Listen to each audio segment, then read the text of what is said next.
Hello guys, আমি আবার এসেছি দিদির সাথে ফারাক্কাতে। আর পুচকি আমার কোলে ঘুমিয়ে গেছে। জ্যাম্বো গেছে ওপরে একটা গামছা আনতে, তারপরে দিদিরা স্নান করবে এইখানটায়। ব্যাস, স্নান টান করার পর আমরা আবার যাবো ওপরে। তো এটা এই সাইডের মন্দির একটা নতুন। তো চলো। তো আমরা সকালে যে দিকটা এসেছিলাম সেটা ছিল ফারাক্কা নদীর ওই পারে, মানে আমরা আমাদের দিক থেকে যেতে বাঁদিকে ঢুকেছিলাম।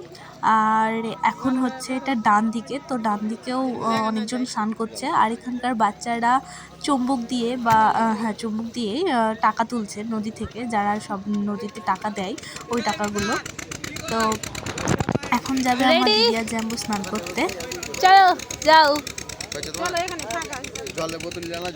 স্নান হয়ে গেছে, এবার আমরা যাব মন্দিরে।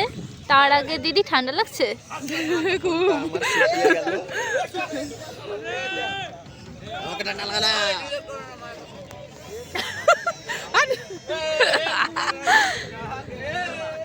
দিদিদের স্নান প্রায় কমপ্লিট, আর ওরা চেঞ্জ করে নিয়েছে। এবার ওরা যাচ্ছে ওপরে, আর ওপরে যাব, ওপরে মন্দিরে হচ্ছে জল ঢালবে ওরা।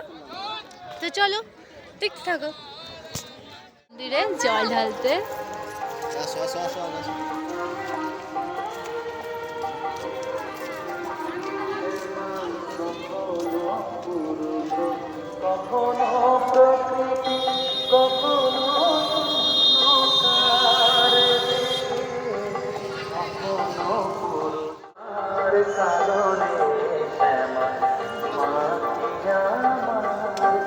যাচ্ছি মেলার ভিতরে।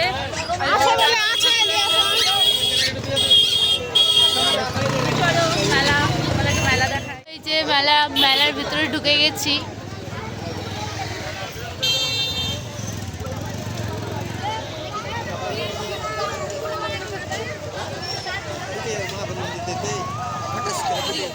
তো এর আগের ভিডিওতে যেমন দেখালাম, আমি সকালে যে মন্দিরটাতে এসেছিলাম আমরা স্নান করে জল ঢালতে, তো সেই মন্দিরটাতেই আমরা এসেছি।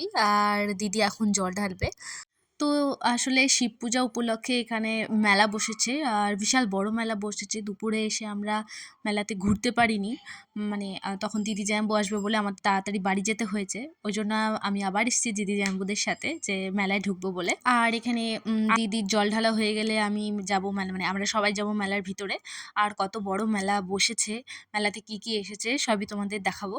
তো তার আগে দেখো এই মন্দিরে কতগুলো ঠাকুর আছে, যেমন এখানে রাধাকৃষ্ণ মন্দির আছে, আবার এখানে কালী ঠাকুর আছে, আবার শিব ঠাকুরও আছে। তো চলো পুরো ব্লগটা দেখতে থাকো।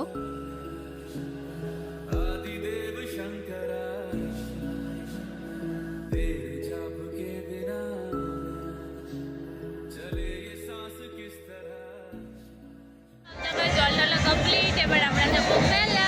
তো চলো মেলাতে কি কি এসেছে তোমাদেরকে দেখাই, আর গোটা মেলাটা তোমাদের